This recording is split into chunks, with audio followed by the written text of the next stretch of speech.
You're listening to The Stand Angler, and my daddy's the host. All right. Thanks to my daughter for the introduction. My name is Rick Crawford, and I am the president of Emerger Strategies, the founder of the Fly Fishing Climate Alliance, and the host of the Sustainable Angler podcast.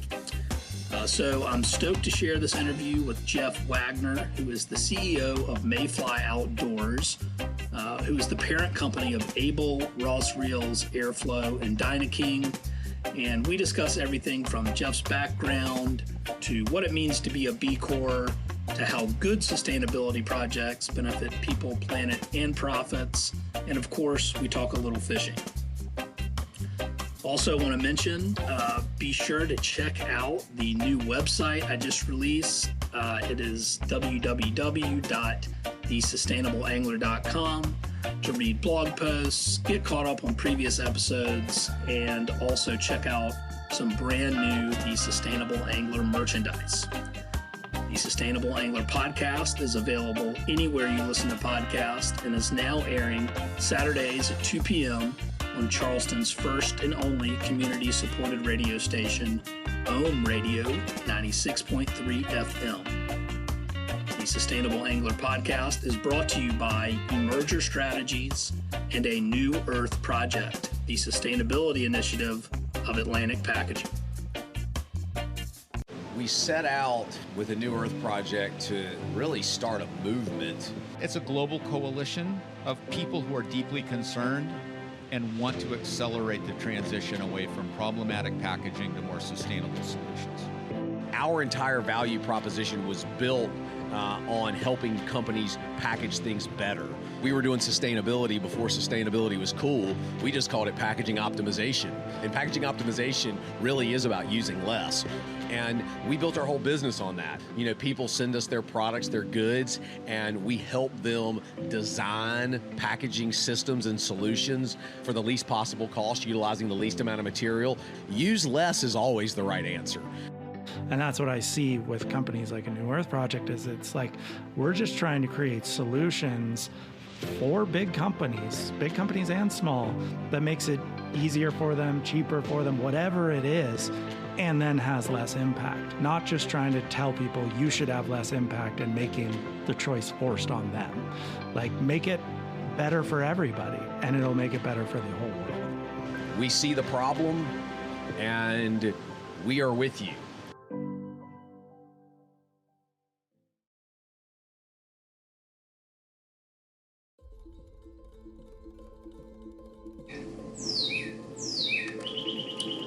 Fishing taught me that everything in nature is interconnected. Just as a fiddler crab, a tailing redfish, and a marsh ecosystem are connected, so are our businesses and our planet. And we have a vision of businesses and the environment thriving together. Imagine a company that not only champions the sport of fishing, but also leads on climate action and conservation efforts. Products and packaging that are friendly to marine life and that degrade harmlessly back into the earth. It's not a dream, it's a strategy, and that's what we do at Emerger Strategies. We guide businesses on their sustainability journey by helping them measure and improve the sustainability performance of their operations, products, and packaging, all while boosting profits. Because when nature thrives, we all thrive. Together, we can make a difference for generations to come. Visit our website at emergerstrategies.com. Let's protect what we love together.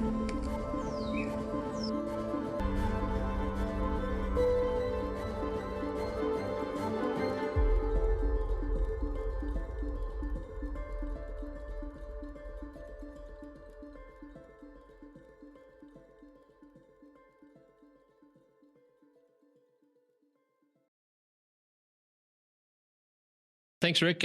Yeah, super excited to chat about it.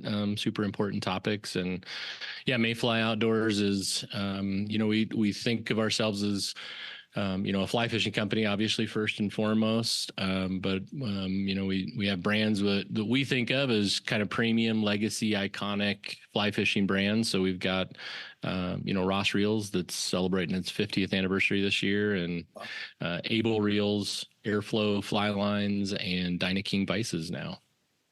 Very cool. And Jeff, how did you, or I guess what is your background? How did you get into fly fishing and outdoor? I know a little bit about your background, but for those who may not be familiar. Yeah. I probably grew up in a town you wouldn't normally think of in fly fishing, but grew up in Sydney, Nebraska. But for those people that, are outdoorsmen, will know that, that was the home of Cabela's for many years. So grew up in Sydney, Nebraska, and really started fly fishing with a lot of connection with people that, worked at Cabela's, which were some amazing anglers and some amazing people. And, really took to fly fishing and fly casting at a pretty young age. Fly casting more sometimes than fly fishing, just because, it's Sydney, Nebraska. And if you've been through there is no water. So, spent a lot of time casting and flight tying flies and doing all that kind of stuff at a pretty young age. And, obviously got on the water when I could get out with a friend or my parents. And, when I started driving, was going all over the place. But, started there and really started in fly fishing kind of or outdoor space, working at Cabela's, as you might imagine, growing up there. Did that for a number of years and then moved to Fort Collins, and we have a undergrad in aquatic biology and worked for National Park Service for a period of years doing native fisheries conservation work, which, I really enjoyed, was really cool, and kind of worked on what we called fee demo parks, which are these smaller parks, but projects on, native fisheries restoration, which usually meant removing non-native species in some case, or at least improving stream habitat or lake habitat. And did that for a while. But while I was doing that, I was also guiding in Rocky Mountain National Park, or working at Jack's Outdoor Gear in Fort Collins, or, working at Kirk's Mountain Adventures in Estes and some of these other places. And eventually decided to kind of move back to Sydney and worked back at Cabela's. And, total I have about 15 years with Cabela's and worked in a variety of capacities, but, loved working in that kind of fishing outdoor space, and was fortunate enough to be mentored by a number of people from, definitely business perspective, leadership perspective, and just learned a lot, and had a lot of opportunity to work in different functional areas there. And was there for, like I said, about 15 years. Spent a little bit of time at Winston Fly Rods as president of Winston Fly Rods for a bit in Montana, and then moved back to Colorado, where started working for VF Corp. If you're familiar with VF, it's kind of the owner of Timberland, North Face, Smart Wool, Icebreaker, Vans, all those companies, and spent about 5 years working with Smart Wool and Icebreaker. And again, learned a ton. It was it's a good company, and really enjoyed a lot of their ethos, right, of people first, but also planet too, and spent a lot of time in conservation and sustainability issues there, and worked on a few committees and packaging projects and all that kind of thing there as well. And then this opportunity came up. And so I've been now at Mayfly for almost a couple of years, and really enjoying it. I think it's been a great company, but we're a B-Corp, and we really believe in that. It seems a little bit cliche to say anymore, but that triple bottom line of people, profit, and planet. And we really do try to focus on that as much as we can. Yeah. And so, that's super interesting. I did not realize, especially with your what you studied and your background working in conservation, that led you into the sort of this outdoor space, and fishing in particular, which is pretty interesting. I in some ways we had some parallel. I don't know what career tracks, I guess you could say. and that I was living in Wyoming, and I was working for Wyoming Game and Fish doing aquatic invasive species technician, I think was my title. But anyway, it's those things of, I feel like, falling in love with fishing, and then you get into sort of conservation, and then you realize this is really important for us as business leaders to make that a core value of the companies that we work with. And it sounds like that's exactly what you've done. Yeah. Yeah, for sure. And it's interesting because I often, and even for this role, often give out kind of two different resumes. One is this kind of professional job resume, which includes the work at Cabela's and VF and other places. And the other one's almost kind of a fishing or fish resume for jobs like this, because, also served on board of directors and board of governors for Fly Fishers International, and I've done some casting competitions, those kind of things, and just love to cast, love to fish. I love to be on the water, but also helping out those kind of conservation organizations like Trout Unlimited and Fly Fishers International. And I'm a total self-proclaimed kind of fish geek, fish nerd, and have been since a little kid. My favorite class in school for sure was ichthyology, and just learning all the ins and outs, and that continues to this day. And that kind of comes through a little bit in what we do, right? Where we're starting to work on some of these, native series reels, which really come from my belief in trying to protect those native species, and, the Trout Unlimited projects that we're working on for cutthroat trout in Colorado, and a few more that are coming up next year. Oh, that's super cool.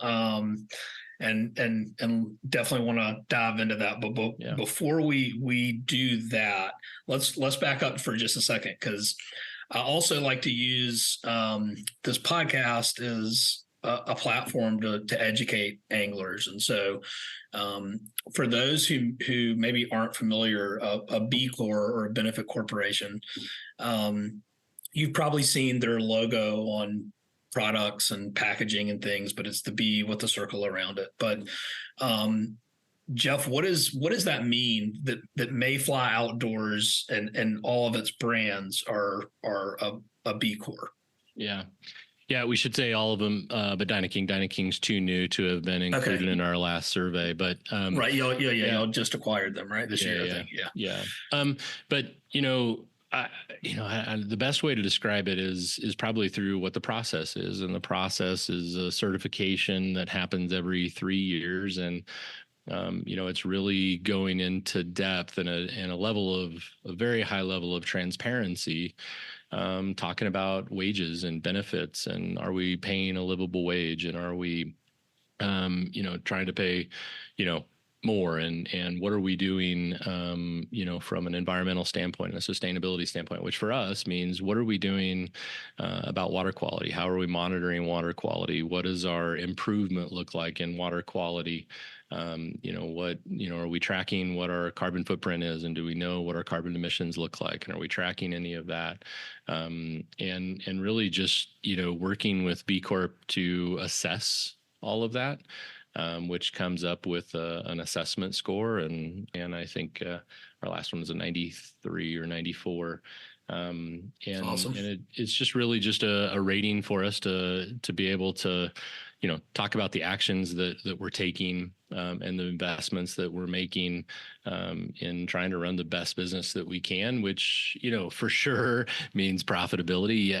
I think that's often, a misnomer when people talk about sustainability, that somehow we're evading profitability, and you cannot be a sustainable corporation if you are not profitable, because you're not going to have the money to do it, right? It's sometimes is expensive. And so we definitely are focused on being profitable, but that profitability then also allows us to reinvest in conservation and reinvest in the equipment that we have, and making sure that we're monitoring and treating water and doing all those things. But also, hugely important, our most important resource, right, is our people. And are we, paying a good livable wage? Are we, doing what we can to compare and paying wage by location and by role that we can be confident in is competitive, but also then what are we doing on benefits and giving people good work-life balance. And again, it's interesting because I think sometimes that means that people have the perception they're going to come in and working at a B Corp is going to be easy and, I don't know, 20 hours a week or something. But we have people that are super dedicated and working really hard. But we also give every other Friday off. We call Fishing Fridays, and, try to make sure that we have other benefits, right, that are really a big part of what we're doing, so that, people can work hard, play hard kind of, mantra, but feel really good about what we're doing and the impact that we're having, not only on, the bottom line of the business, but that we're also doing what we can to protect the environment and give people the best lives they can while they're working for us. Well, that is awesome. And thank you for that summary of that. And I think that it's B Corps deserve all the recognition that they get for getting that certification.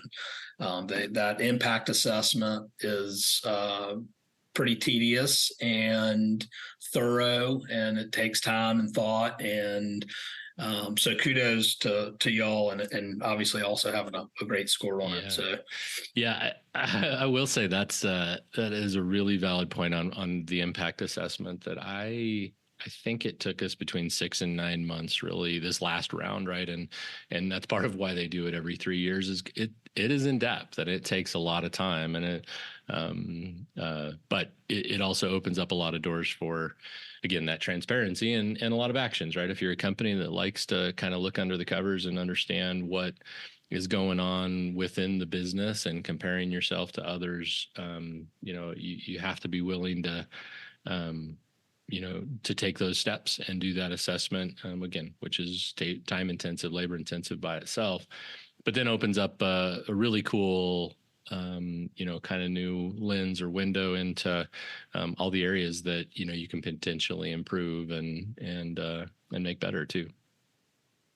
What are, just out of my own curiosity, what have maybe been some of some valuable takeaways from going through that process? Yeah, I think the most beneficial one for us is, so we operate in a small town in Colorado, Montrose, Colorado, south of Grand Junction.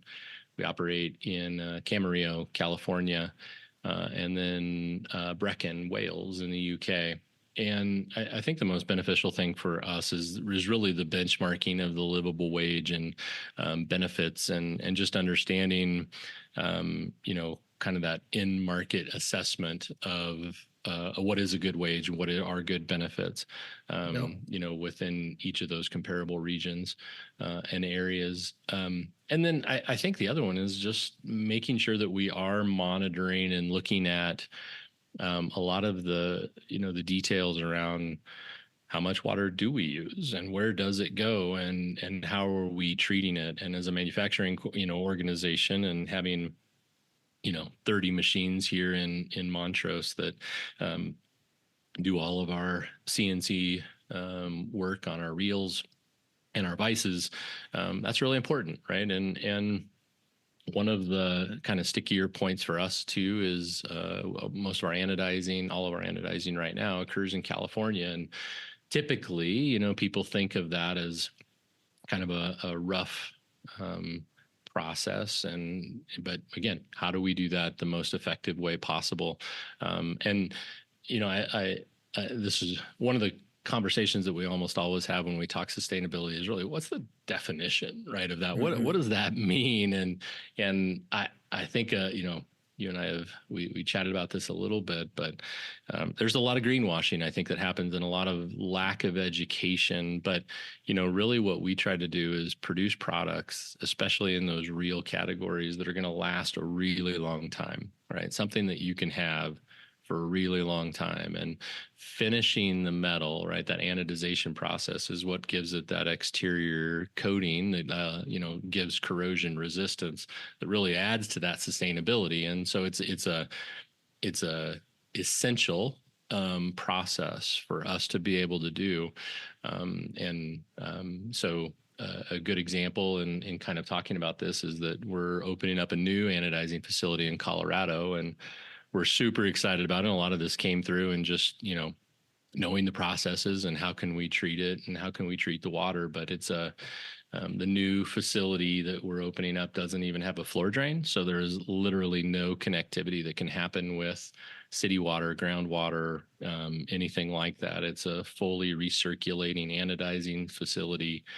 And we either evaporate off pure water, we recirculate and recycle all the water, or if there is some waste, it might get hauled off. But this is a, brand new move for us, state-of-the-art facility, that'll really help us to kind of revolutionize how we're anodizing, and not that the way today isn't the best way that it can be, but there's always new technology, and how do you apply that? And I think a lot of that comes out through the assessment. It just helps you understand where your metrics are and what your numbers are. And this kind of technology's come up in the last few years that allowed us to really take advantage of, an opportunity to make sure that anodizing facility is, really as clean and simple as possible. That's incredible, and I think that because I live in this space, and if there's any business owners listening, the B-Corp impact assessment, and there's other assessments also. There's probably too many assessments actually, which makes it confusing. But the B-Corp impact is like a gold standard, and if you it's basically you can't manage what you're not measuring, right? And so Right. This helps put those metrics behind sort of you obviously have economic metrics, but this puts the metrics behind the people and planet part of it. Yep. And that's clear here. And what's really cool, at least this is where my mind went with it, so people get wrapped around the axle that sustainability is only about carbon footprint work, and that's not the case. Right. And so in this case, you're saying that the anodization process, which has the potential, and probably in other places is a dirtier process. Y'all build this new facility, which is going to keep it out of our waterways, and also by moving it from California to Colorado, an additional benefit is that it'll reduce your carbon footprint because you're not having the travel miles of moving product back and forth, right? Yeah. I mean, and it's, what I love about good sustainability projects is they hit all three of those people, profit, planet components. And this is a perfect example of that. I say perfect. That sounds, but it's a really good example of that. To your point, right now, when we're anodizing, we machine in Colorado, and then we ship the products to California. They're anodized, they're shipped back, they're assembled here. And there's probably some steps we could take even there, right, to assemble and ship out of California. But even better than that is just to remove as much as we can of that transport back and forth, which, we're shipping products on almost a daily basis back and forth. We're spending, so the great thing about a project like this is it not only reduces carbon footprint, it also, improves profitability. We're not paying for that shipping back and forth. Mm-hmm. And, there's so many examples of opportunities like this where that's true, right? Where you can not only do the right thing for the planet, and the right thing for the business at the same time. And, that's not always the case. Sometimes we make moves that cost us more money, and we do that on a pretty regular basis, but a great opportunity. So, brings it closer, reduces the shipping, also reduces the lead time, right? Reduces the amount of time it takes us for it to get it to the consumer. And then also when it is anodized now, and it is happening here in Colorado, like I said, the amount of water use is significantly less, and just an overall improvement for there, and also from a business standpoint, it helps us with R&D and just bringing things in a little bit closer. So and that's one of the assessment scores is closeness or proximity, right? How close are all of your suppliers and all of your operations to one location. And, this also helps with that lack of movement, really does cut down on that carbon footprint. Super cool. So, takeaway is that there is a real business case for sustainability, and these are the types of projects that make it worth pursuing. So that's great. All right. So you mentioned this earlier, and I had seen that you mentioned I'm going to shift gears just a little bit, if that's okay. But you'd mentioned y'all's native series of reels, which I think also won an award from Fly Fishing Magazine, if I have that correct. Yeah. But wanted to talk a little bit more about that. Yeah, we're again, this is, I think the smartest way to do business, right, is when you can be doing all of these things kind of in concert. And so, we believe heavily in conservation, and I think, we're always looking for good partners to work with. And obviously Trout Unlimited is one of those partners. And,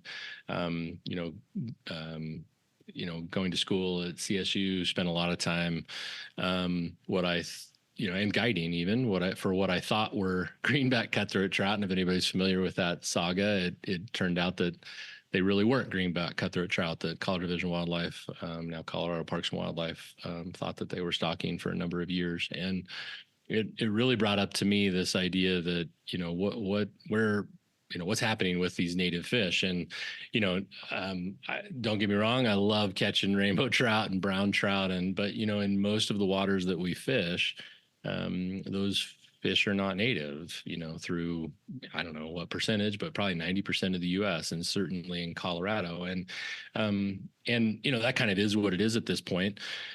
But there are definitely some areas where we can try to catch, native species, and they're beautiful. They're fun to catch. They live in great places, especially in, some of the upper headwaters and higher elevations. And so, it just brought up this idea as we were talking about it internally that, what could we do to look at greenback cutthroat trout? And then, it kind of bled into, what could we do with, the three primary subspecies of cutthroat trout in Colorado, which are the Colorado Rio Grande and greenback. And so, the idea being that, people like cool looking reels. And so we developed a reel that for the greenback that really brought out those spawning colors and this, super cool kind of burnt orange look.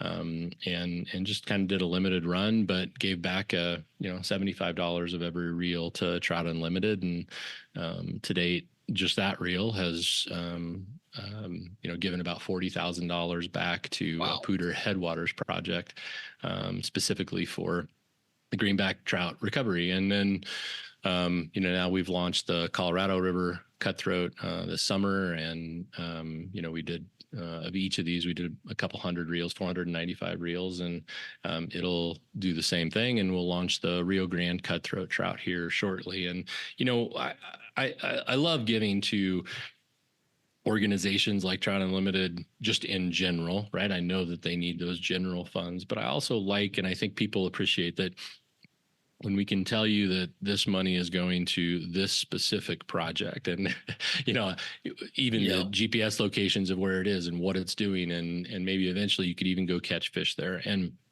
I think that's pretty critical. So, the nice part of that too is then it allows us to continue to do kind of an educational campaign around it. And we visited that Poudre Headwaters project with Trout Unlimited, and visited the site, along with Colorado Parks and Wildlife and some of the other, sponsors of that project. And we'll do that with each of those projects with Rio Grande and Colorado.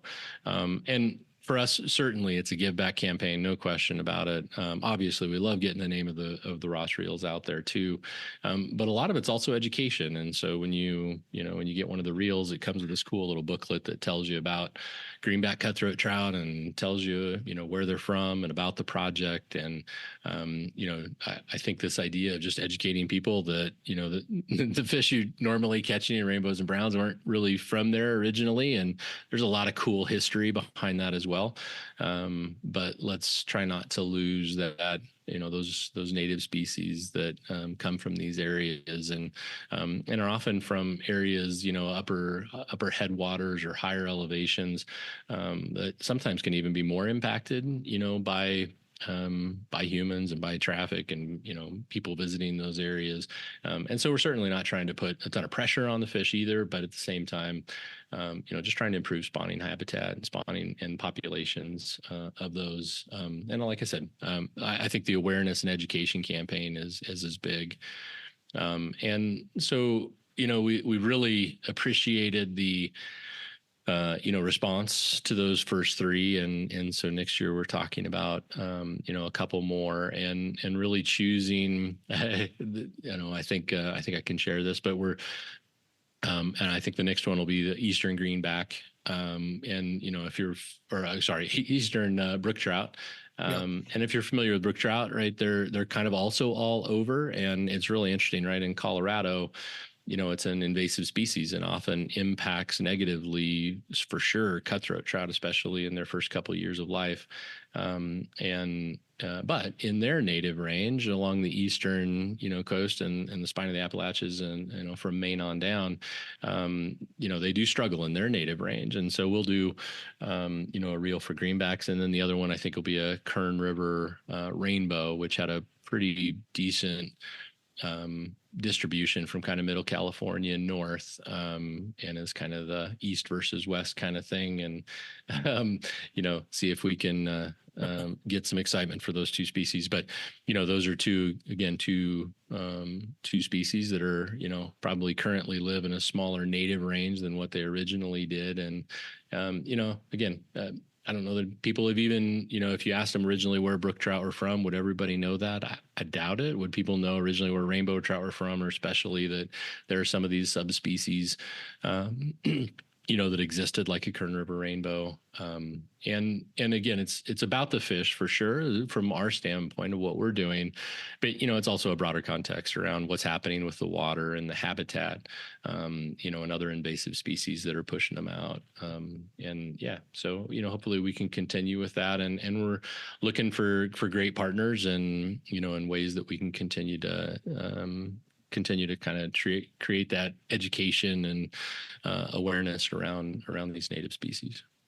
Well, and what I also, so this is like, this just like doing good is good business. It just is, right? And so it's like, okay, well, we're going to give to Trout Unlimited, and we're going to educate anglers about these species of fish. And when because I didn't know about that California species, and I've done the Wyoming cut slam, and I know a little bit about native species, but I had, for whatever reason, had not heard of that. So it's like, once you start to learn about it, and then you're much more inclined to want to protect something, because how could you protect it if you didn't know that it existed?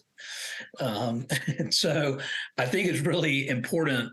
That piece is really critical of the education. And then you're able to give back to a very specific project and help a specific species. I think it's awesome. Yeah. Yeah. And you're right. It's amazing to me how, and I'm not really sure why. I don't think it's because of a lack of interest, but how few people really understand the native species that were here. And Colorado is a great example. Most people are probably not familiar with a species called the Colorado pike minnow, which originally, existed in a pretty wide range throughout the Colorado River and into Green River and the Yampa River and some of these others, and super cool fish, right? Like this super piscivorous fish, which means it eats other fish, right? But we could grow up to 100 pounds. And we think about people that are traveling to Mongolia or these places and catching, fish of similar size, right? That you're going to go catch a taimen that could weigh 70 or 80 pounds. And we forget that some of these fish actually existed in our own backyards, and are now coming back. And Colorado pike minnow is a great example of a fish that is starting to come back. And, maybe not as beautiful as some of the trout and salmonids, but, I know for sure, for me, I would love to catch a 50, 60 60, 70 pound fish on a streamer, on the Colorado River. I mean, and who wouldn't, right? Right. Like, how cool would that be? And so there's a lot of good work going on with those kind of things. And again, as an awareness campaign, does it mean we need to fish for all of them or catch all of them? Certainly not. We need to have a sustainable fisheries at the same time. But there's a lot of really cool fish that have existed and do exist in the U.S. And again, it also just brings to light the water that they live in and the areas that they live in, and how we can protect those. Yeah, that's awesome. That would be wild to catch a 50-pound fish on the Colorado. All right, so we've talked. Let's see, that was Ross Reels, and we've kind of talked a little bit about B-Corp and the amazing work y'all are doing with the TU. Another thing that I saw and preparing for the call, Jeff, Airflo has got a recycling program for your boxes. Is that right? Yeah. So it's always, I always kind of start these by taking it up a little bit of a level, right? So there's tons of conversation right now around plastics, and which is a great conversation, right? Single-use plastics are bad, and I don't think that's news to anybody. And what can we do to eliminate single-use plastics? For sure. However, there is this kind of interesting conversation that we need to have about plastics in general, though, right? And if you think about so much of what we do on a daily basis with cars, and I'm sitting here looking at a couple computer monitors, and if you didn't have plastic, what would that be? And so plastic is necessary and is often good. It actually has a pretty low impact, environmental impact and carbon footprint, if it's got a long-term use and is not single use. And so fly lines are one of those areas where we use plastics, right? We use polyurethane, and obviously we want to make the most durable fly lines that we can. Again, this is a great marriage between, it truly is sustainability, that, the longer lasting fly lines that we make, the better, consumers are going to see them as, but they are still plastic. And up until last fall, there really wasn't anything you could do. If you think about a fly line, typically it's PVC. So most fly line companies are using PVC, and it's kind of surrounded by a core, and the cores are a variety of different materials, and they're hard to recycle. And candidly, it costs more to recycle them than probably what you get out of them. And our lines are polyurethane, and we think there's a lot of benefits to that, and in not leaching into the water, and a little bit more of an inert product. But even with our lines, right, there wasn't a place. What do you do with them once they get cracks eventually, right? They do have an end of life. And so we worked with Terracycle to come up with a fly line recycling program. And really it's a plastics program, but it's specifically was originally engineered for fly lines. And so this is a good example where it costs us money. The anodizing is a good example where, it was saving us a little bit of money, but for this program, it does cost in order to recycle fly lines. It is not right now economically viable. It's better sustainably, right? Because you're not just using, new material, virgin material, but, we're creating a circularity loop, which is certainly better, but that costs. And so what we did in working with Terracycle is essentially paying for that process. And so we came up with these boxes with Terracycle that are free to any Airflo dealer or any Ross and Abel dealer. Basically, you can just put this box in any of your shops. And, typically all fly shops have got a cool line winding station where they wrap everything up. And the idea is just to put the box next to it. And as you have any kind of plastic material, you can just stick it in that box and fill the box up as much as you possibly can. Box comes with a return label. It is a shipping box also. When the box is full, put the shipping label on it. It goes directly to Terracycle, and they'll sort and recycle the material, and then we'll automatically send a new box back to that retailer. So it is almost no effort at all by the retailer. but allows us to take all of that plastic, and instead of it just going into a trash bin, it goes to a recycler. We'll talk a minute about what we do with it from there. But, I think, it should be easy, right? You shouldn't have to necessarily make it super hard. And I think that was the big thing that we wanted to do was, just make sure that it's easy for the retailers. They have enough stuff going on already. So can we have a box sitting there? They can put a label on it, send it out, get a new box.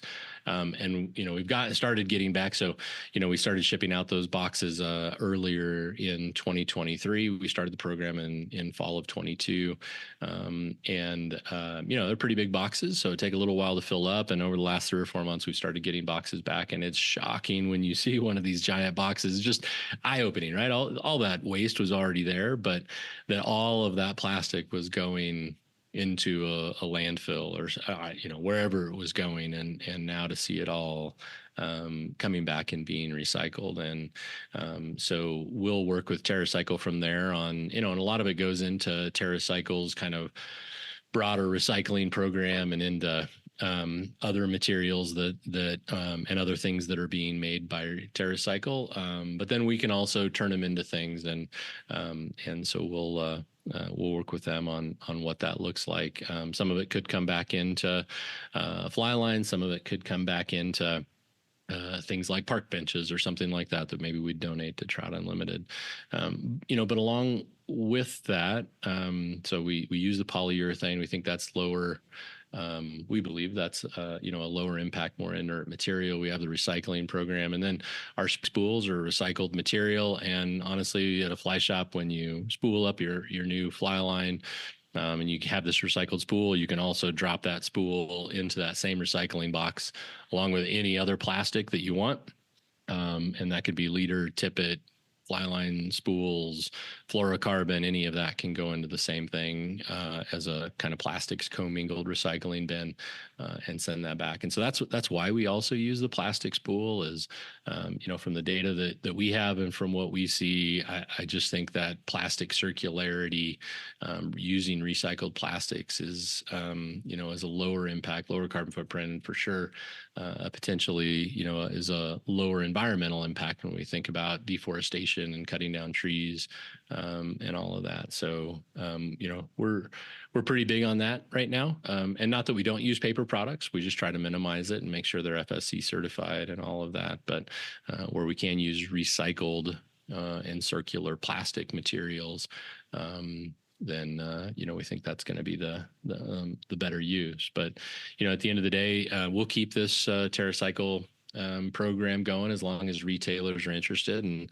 I just really encourage anyone that if you go to a local fly shop, ask them.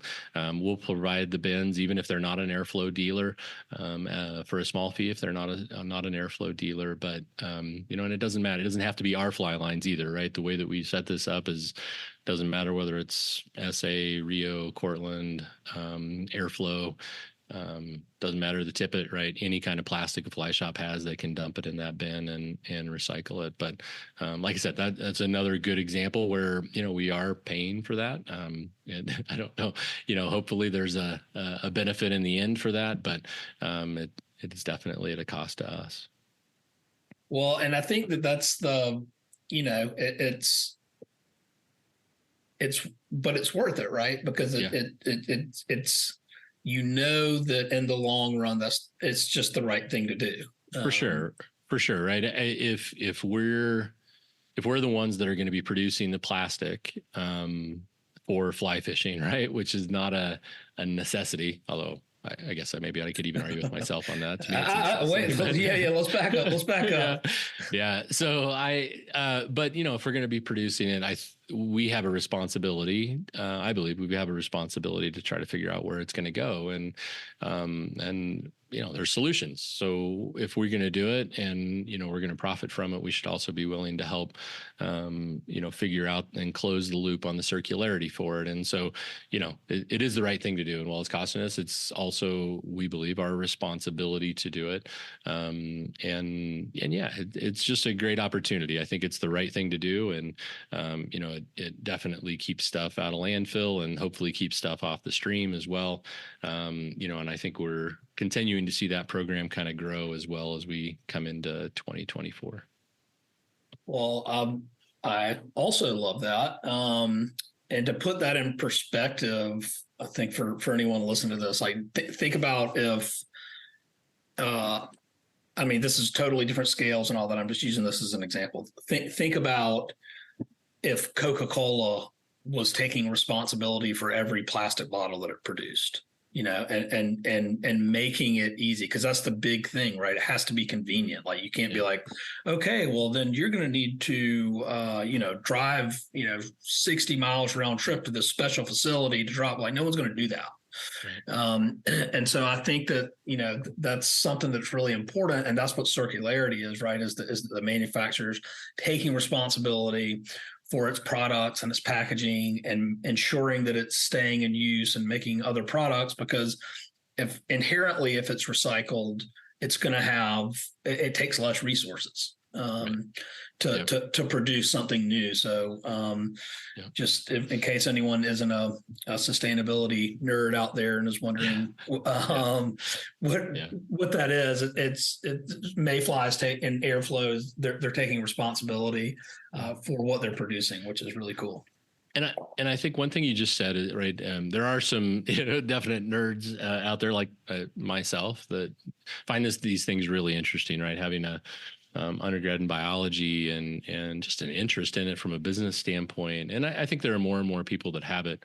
But I think it's really important to make sure you educate yourself from multiple sources and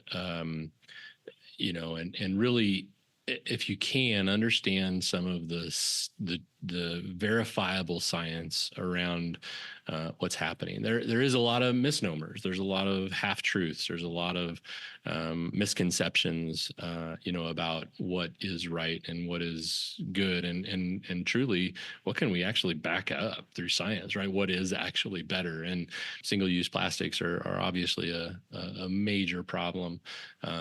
But I think making sure that you understand and are educated as much as you can be on what's going on. And it's really interesting, right? Especially as you get into things that are called compostable or, and because often things that say they're compostable have to go into a commercial composting facility, and the number of commercial composting facilities in the U.S. is pretty low, right? There's not many of those. And if it doesn't go into a commercial composting facility that goes to a certain temperature, it's often not recyclable, or it's more challenging to recycle as the plastic, and then often goes into a landfill and can, might have a shorter life than a standard plastic to eventually break down, but it still doesn't. And so I think there's some really interesting information out there to make sure you look at. And for us, as we look at it today and we look at the most relevant science today, I think, circularity on plastics, the idea that you're going to have a plastic and you're going to recycle it and then turn that plastic into something else. And there's always, through the recycling process, there's always some waste and some degeneration, and you're going to have to come up with some you lose some material through that process. But man, we have so much plastic out there today.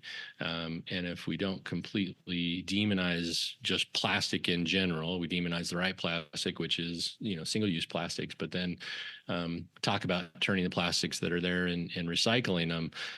We have enough material today to be able to make, all the things that we need for many, many years to come. And I think often that's going to be a lower impact than, if we try to use, some of these natural materials that take water to produce them and take farm ground or take down cuttings and those kind of things. And, it gets into a whole other conversation of regenerative farming and some of those kind of things, which is a fun conversation as well. But we're, we know we're making plastic, so we're going to try to recycle it. And so that's the part that we will feel like we want to be responsible for. Well, I think it's great. And if every company did that, just imagine the positive impact it would have, and it's not easy to do. And as you said, there in this case, it's not necessarily a business case for this, other than it's the right thing to do. And over the long run, I think people hopefully will find out about these kind of things, and those are the kind of things that keep people loyal to a brand, and that's the whole how sustainability and sustainable business can benefit businesses in the long run. And so I think it's, you always have some low hanging fruit, but then you also, it's like, hey, just doing the right thing is going to keep some people on board and not consider anyone else. And then that's probably not why you're doing it, but I just wear a different hat and I'm looking at it and I'm like, yeah, okay, well, there's a real customer loyalty reason to do that in a long-term play. Yeah. And I hope so, right? I mean, at the end of the day, it's still the right thing to do, like you said, and we'd probably, if no fly shops engage, that kind of makes it tough because it does take some involvement, but it is the right thing to do. And I do hope that people realize that and understand it. And I do hope there's some brand loyalty. And I think there is. I think generally, consumers are willing to do that and willing to participate and like that. And I think that's important as well, right? I think that is the reason, it's a big reason why we do a lot of what we do, is because not only do we care about it internally as a company and employees that we engage with, but if we care about it internally, we definitely believe that, our consumers care about it as well. But like you said, even if on some of these things they don't know, we still have a responsibility to try to do what we can to, have as much of a positive impact as we can. Yeah. All right, Jeff. We have covered a lot of ground, and thank you for all that, and thank y'all for all that you do. But we have really not spent any time talking about fishing, which we need to do. Yeah.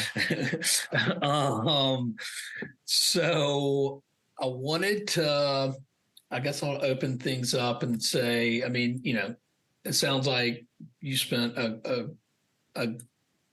good amount of time in Colorado and obviously love to trout fish. Is there a particular favorite species of trout that piques your interest? Well, one is certainly greenback. I think that's kind of my home waters, and it was the closest waters I could get to growing up in Nebraska and growing up in Fort Collins, and that would have been its native range for sure. Love them, love where they're at, and they're just super pretty. But I also, and this isn't Colorado, but I love Lahontan's. Where are they out of? Pyramid Lake in Reno. Right. Yeah, very, very limited drainage and watershed, but oh my gosh, what a cool fish, right? When you think about a cutthroat trout, again, that, has got a pretty limited range, but can grow over 20 pounds. And they're just these massive fish, and they're just super cool. And I love that.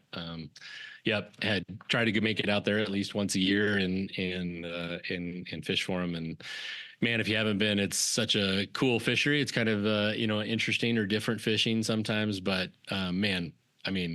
geez, dude, a 20-pound trout eating, other fish. And they're just voracious and fight hard and cool at the same time. Yeah. Very cool. So staying on with the trout fishing, if you had, you're stranded somewhere and, you've got one fly, what would be the fly to survive until someone found you? Oh gosh, yeah. I probably a flashback, tungsten beadhead flashback pheasant tail, something like that, right?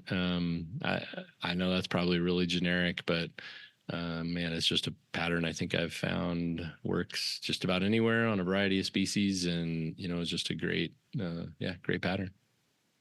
Nice. What about, do you ever get out and do any saltwater fishing?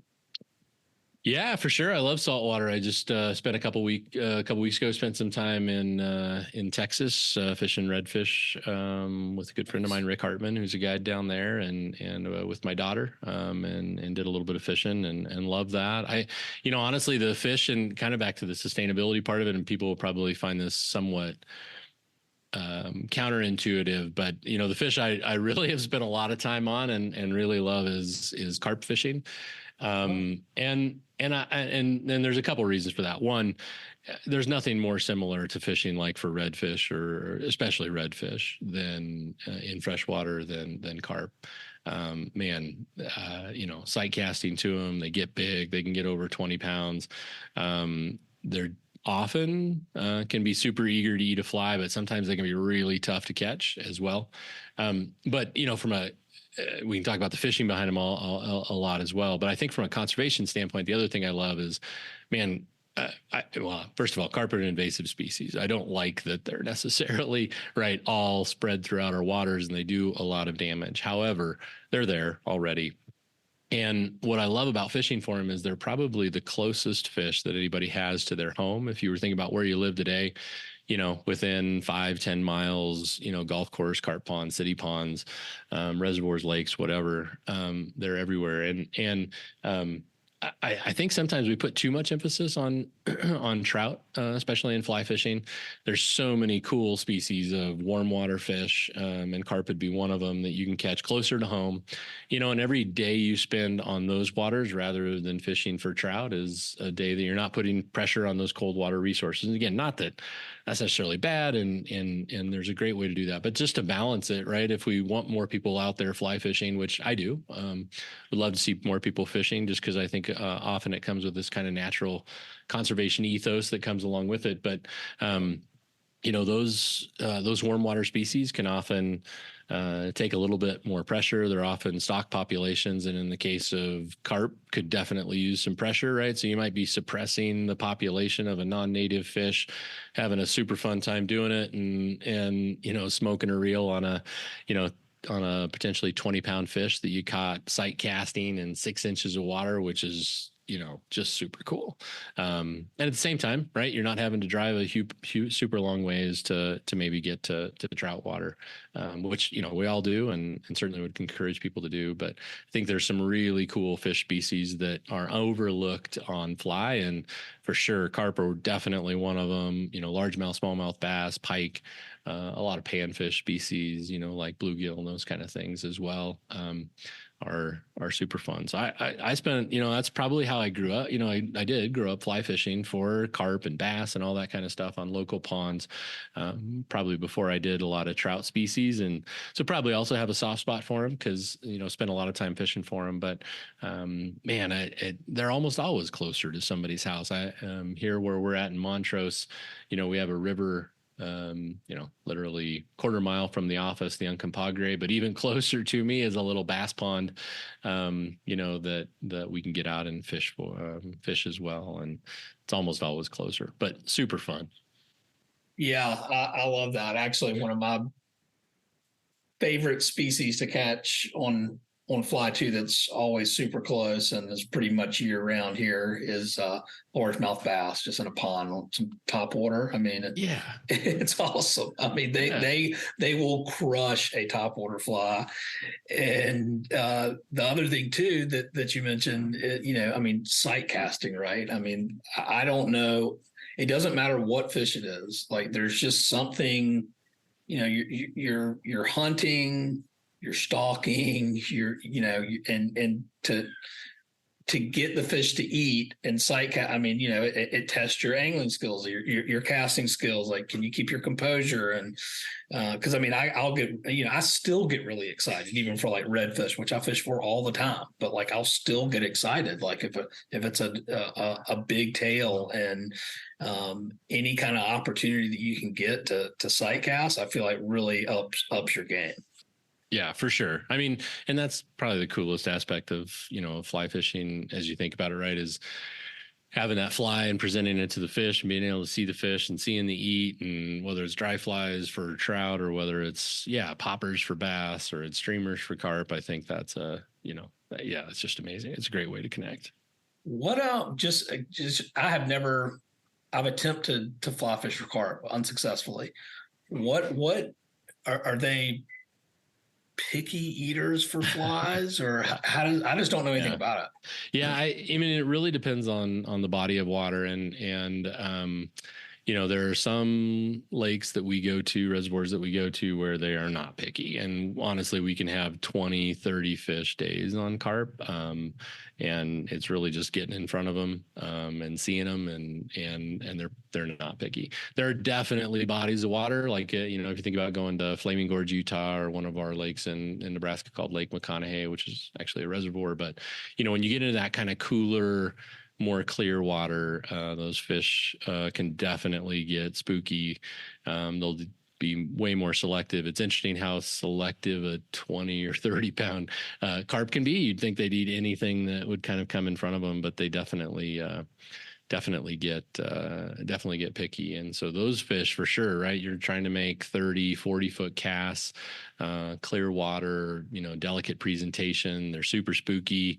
And so it can definitely range, for sure. Kind of the warmer and more turbid the waters are with more food in them. Some of these western or some of these eastern reservoirs that we have in Colorado, are perfect places to go for carp. And you can catch a lot of them, but at the same time, often the bigger ones are more challenging, and smaller flies.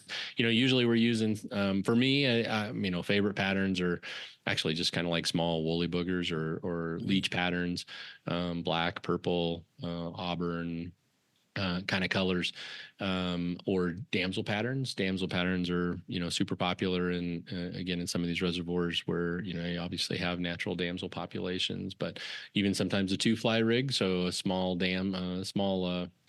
olive, or black, or again, kind of burgundy woolly booger trail with a damselfly trailing it is a great way to go. But and I think, being able to see the fish, blind casting for carp, and that sucks, really. I don't know.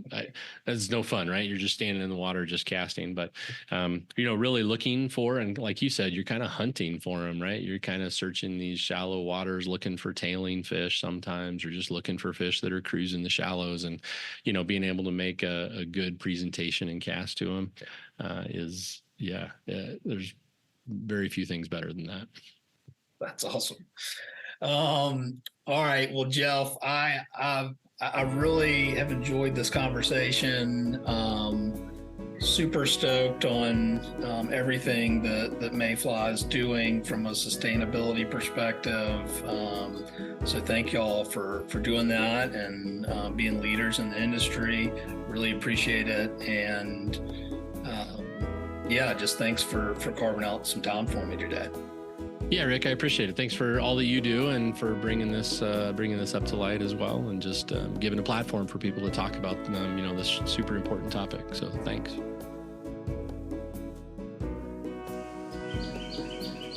Thanks for listening to this episode of The Sustainable Angler, and special thanks to Jeff and Mayfly Outdoors, who's the parent company of Abel, Ross Reels, Airflo, and Dyna-King, for all they're doing to protect what we all love. If you like what you're hearing, if you could do me a favor and leave a rating and review on Apple Podcasts. This helps to grow our audience and hopefully educate and inspire more anglers to protect the planet. Thanks for tuning in.